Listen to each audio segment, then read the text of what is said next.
Chapter number 10 of Biology of Standard 12, Microbes in Human Welfare. In this chapter, you are going to study about the importance of microbes for the human beings. Microbes कहाँ मिलते हैं? अगर ये सवाल पूछा जाए तो microbes हर जगह मिलता है.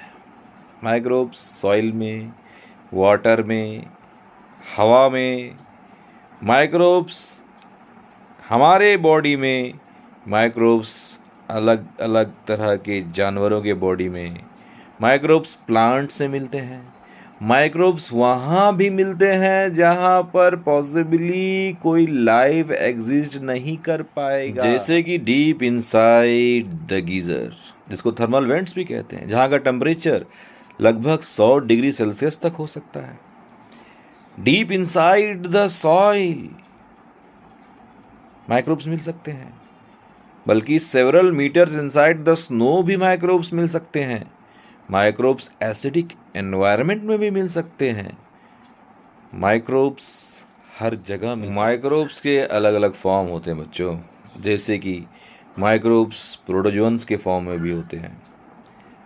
माइक्रोब्स तो बैक्टीरिया के फॉर्म में होते ही हैं. कुछ फंजाई ऐसे भी होते हैं जो माइक्रोस्कोपिक होते हैं. वायरसेस भी, एनिमल वायरस, प्लांट वायरस, ये भी माइक्रोब्स में आते हैं. माइक्रोब्स प्रियॉन्स के फॉर्म में, विरॉइड्स के फॉर्म में.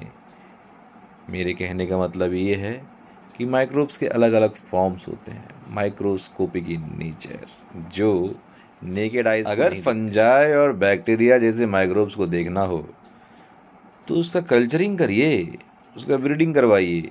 जब वो कॉलोनीज बनाएंगे तो वो कॉलोनीज जो बनते हैं उसको हम लोग नेकेड आइज से देख सकते हैं आराम से. बहुत सारे लोगों को ऐसा लगता है कि माइक्रोब्स से खाली डिजीज़ हो सकता है. डिजीज़ ऐसा नहीं है.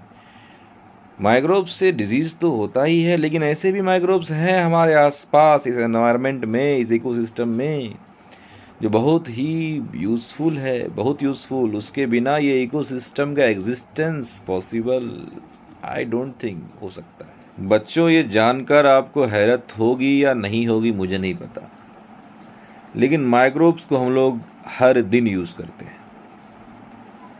माइक्रोब्स के द्वारा प्रोडक्ट्स का भी यूज़ हर दिन होता है. एक एग्जांपल ले लीजिए, दही, curd, lactic acid bacteria, LAB. इस कैटेगरी में आने वाले बैक्टीरिया जैसे लैक्टोबैसिलस, इसका इस्तेमाल तो कर्ड बनाने में होता ही है. मिल्क में हल्का सा कर्ड मिलाया जाता है और उस हल्का सा कर्ड को इनोक्युलम और स्टार्टर कहते हैं, और इसमें millions of LAB, lactobacillus type का बैक्टीरिया मिलता है. और ये बैक्टीरिया के द्वारा जो एसिड रिलीज किया जाता है, उस एसिड के प्रेजेंस में मिल्क में उपलब्ध प्रोटीन्स को कोगुलेट या पार्शियली डाइजेस्ट कर दिया जाता है. इस तरह से मिल्क जो है कर्ड में कन्वर्ट हो जाता है, और ये सूटेबल टेम्परेचर पर ही संभव है. टेम्परेचर इधर उधर अगर हुआ तो सॉर टेस्ट आ जाएगी कर्ड में. और इतना ही नहीं, जब मिल्क कर्ड में बदलेगा तो उसका न्यूट्रिशनल क्वालिटी भी बदलता है, जैसे कि उसमें विटामिन B12 बढ़ जाते हैं. विटामिन B12 हमारे बॉडी के लिए बहुत ज़रूरी है.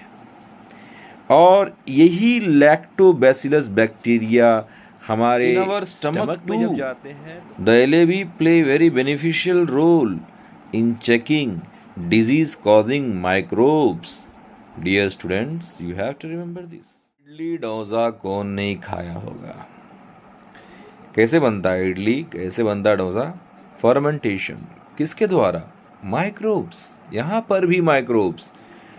इडली और डोसा का जो डाव तैयार होता है वो फर्मेंटेशन से. डोसा का डाव जो पफ हो जाता है, पफ्ड अप, सॉफ्टनेस जो आता है इसमें, ये कार्बन डाइऑक्साइड के प्रोडक्शन से आता है. फर्मेंटेशन प्रोसेस में कार्बन डाइऑक्साइड का बनना और इडली डोसा का डो जो बैटर तैयार होता है पफ। अब ब्रेड कौन नहीं खाया होगा, ब्रेड का भी जो डो तैयार होता है वो भी फर्मेंटेशन प्रोसेस से ही होता है। बेकर्स ईस्ट, सैक्रोमाइसिस सिरिविसी, इस नाम को याद जरूर रखिएगा आप लोग। पाम ट्री का जो सैप होता है उस सैप का फर्मेंटेशन करके साउथ इंडिया के कुछ हिस्सों में टॉडी बनाया जाता है। टॉडी एक ट्रेडिशनल ड्रिंक है in some part of the southern India.